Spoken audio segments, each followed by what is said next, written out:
ভারতের জীবনরেখা হিসেবে পরিচিত যে কয়টি নদী তার মধ্যে অন্যতম ব্রহ্মপুত্র। এই নদীর পানি প্রবাহ যদি কোনোভাবে বন্ধ হয়ে যায় তবে ভারত সহ বাংলাদেশের কোটি মানুষের জীবন হুমকির মুখে পড়তে পারে। এবার ব্রহ্মপুত্র নদীর উজানে বিশ্বের সবচেয়ে বড় বাঁধ নির্মাণের উদ্যোগ নিয়েছে শি জিনপিং এর দেশ চীন।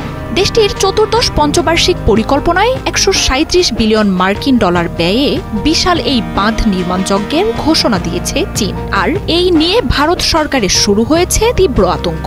মোদী প্রশাসন বলছে বাঁধের কারণে প্রয়োজনীয় পানির জন্য চীনের উপর পুরোপুরি নির্ভর করতে হবে তাদের। এছাড়াও বৈরী সম্পর্ক থাকা চীন ভারতের বিরুদ্ধে পানিকে অস্ত্র হিসেবে ব্যবহার করতে পারে বলেও শঙ্কা দিল্লির। আর এমন পরিস্থিতিতে চীনকে ঠেকাতে যুক্তরাষ্ট্র সহ আন্তর্জাতিক মাধ্যমগুলোতে ধর্ণা দিতে শুরু করেছে মোদী সরকার। ভারত বলছে ব্রহ্মপুত্রে এই বাঁধ তৈরি হলে নদীর পানির প্রবাহের নিয়ন্ত্রণ থাকবে চীনের হাতে। এতে প্রয়োজনের সময় পর্যাপ্ত পানি পাবে না ভারত। আর বর্ষা মৌসুমে চীন উজানে থাকা এই বাঁধ খুলে দিলে ভেসে যেতে পারে ভারতের নিম্নাঞ্চল। এছাড়াও ভারতের আতঙ্কের রয়েছে আরও কারণ। বিশাল এই বাঁধের ব্যাপারে চীনের কাছ থেকে স্পষ্ট কোনো তথ্য পাচ্ছে না বলে জানাচ্ছে ভারত। এমনি প্রতিবেশী এই দুই দেশের সীমান্ত নিয়ে কয়েক দশক ধরেই লেগে আছে তীব্র উত্তেজনা।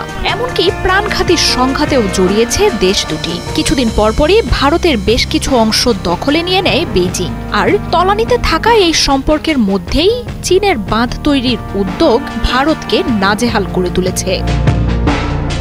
এনডিটিভি, দ্য হিন্দুর মতো গণমাধ্যমের প্রতিবেদনগুলো বলছে এই বাঁধ তৈরি হলে পানির জন্য চিরশত্রু চীনের উপর নির্ভর করতে হবে ভারতকে। আর এই সুযোগ কাজে লাগিয়ে বেইজিং ভারতকে বিভিন্ন ক্ষেত্রে চাপে রাখবে বলে মনে করছেন দেশটির বিশেষজ্ঞরা।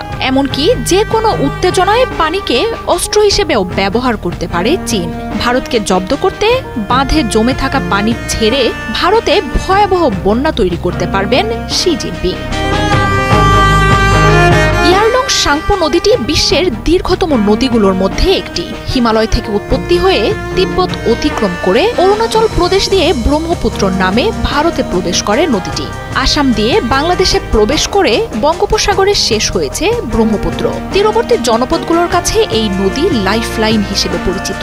উর্বর ভূমি, চাষাবাদ, মৎস্য চাষ, পানির উৎসের জন্য বহু মানুষের জীবিকা এই নদী কেন্দ্রিক। তবে চীন জানাচ্ছে এই বাঁধের নির্মাণ নদীর পানি আটকাবে না, বাঁধের জন্য পানি মজুদও করা হবে না। তবে তাতে ভারতের উদ্বেগ কাটছে না। বিশেষজ্ঞরা বলছেন বাঁধটি তৈরি হলে নদীর উর্বরতা হ্রাস পাবে। চীন অংশে আটকে থাকা পলি মাটি প্রবাহিত হতে পারবে না। আর এতে ভাটিতে থাকা ভারতে ফসল উৎপাদনেও ব্যাপক ঘাটতি হবে। মার্জিয়া উপমা, ৭১।